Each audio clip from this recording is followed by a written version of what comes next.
Benediction is such a fancy sounding word for something very simple, a good word. Benedictus, good word.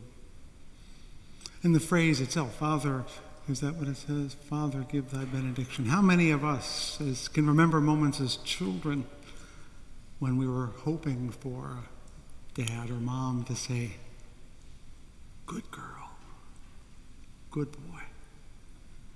I don't think we ever outgrow our susceptibility to that desire to receive a benediction. I think we all need all the benedictions we can find. Good boy, good girl, good choir, good organist, good church, good people, my good people, good souls, blessed ones. I'm here to talk about taxes, but not taxes in the sense that I read earlier. It's there, you know it's there. Although there are great stories about taxes in religious literature, including the Christian literature. You just heard one from Paul, who exhorts you to pay your taxes, and does not say, and you'll notice Paul does not say, and goes out to the emperor and ask for lower taxes. Or he just says, pay them, which is very meek and mild, but that was his counsel.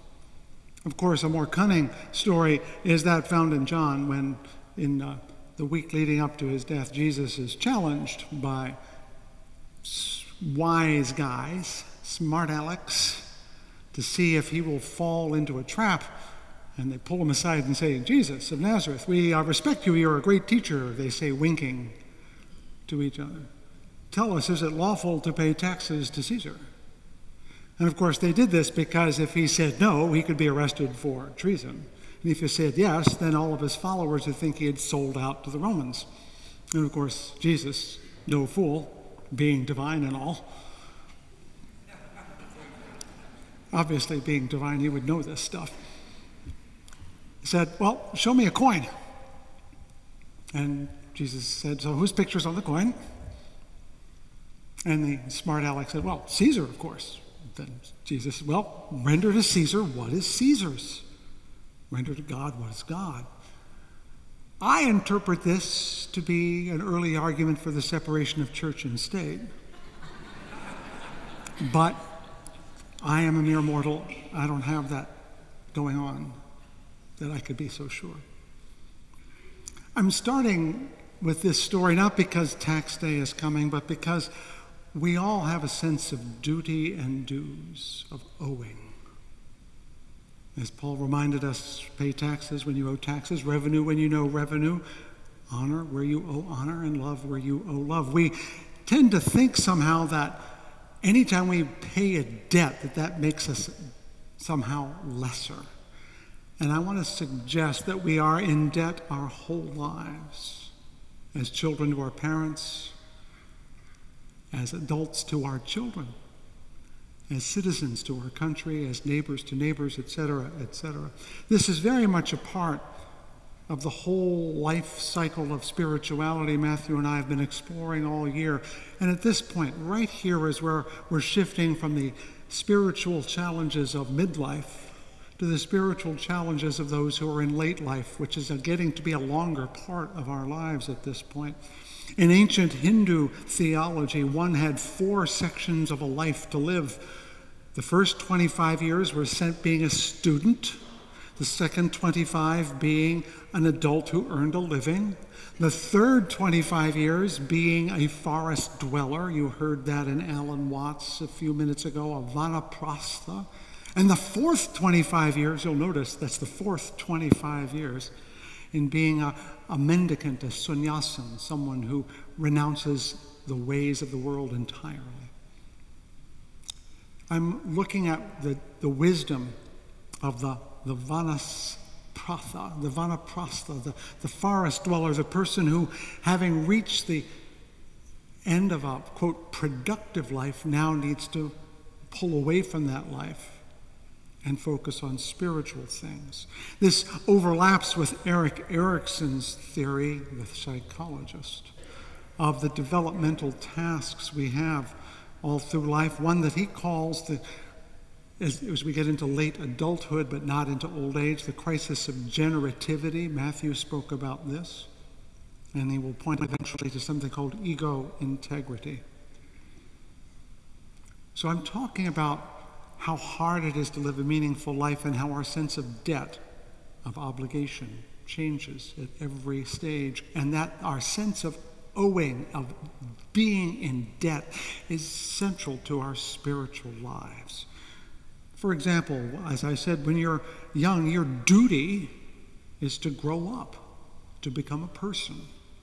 When you're an adult, your duty, what you owe, is to make a living, to produce something of value, a service or a product, and a family perhaps. And the duty of age.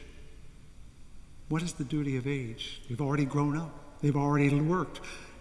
The duty of age is to relax and have a good time. I was just speaking with people who are a few steps ahead of me on that stage, I should point out.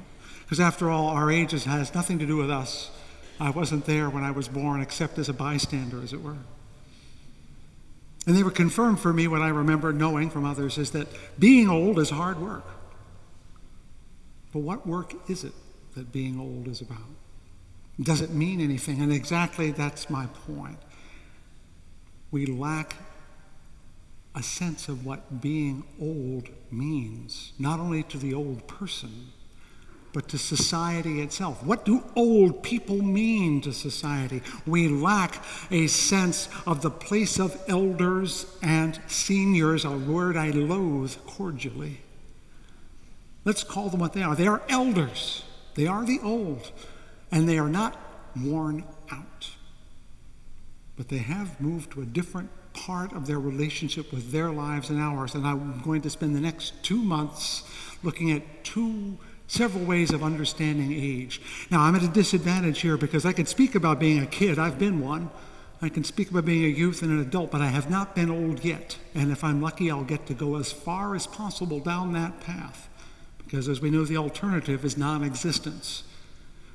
So I have to speak now based on what I've learned from others, not from what I know myself.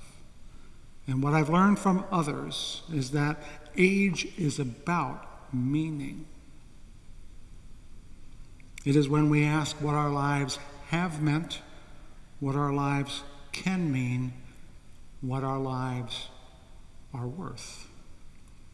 As a notable elder in our midst here in this congregation, someone who was no longer able to get to church regularly said, aging is saging. It is the time when we are able to ask, what have we learned from life? It's as though we all go to school our whole lives, of course. We already know that, but at some point you have to start writing the term paper.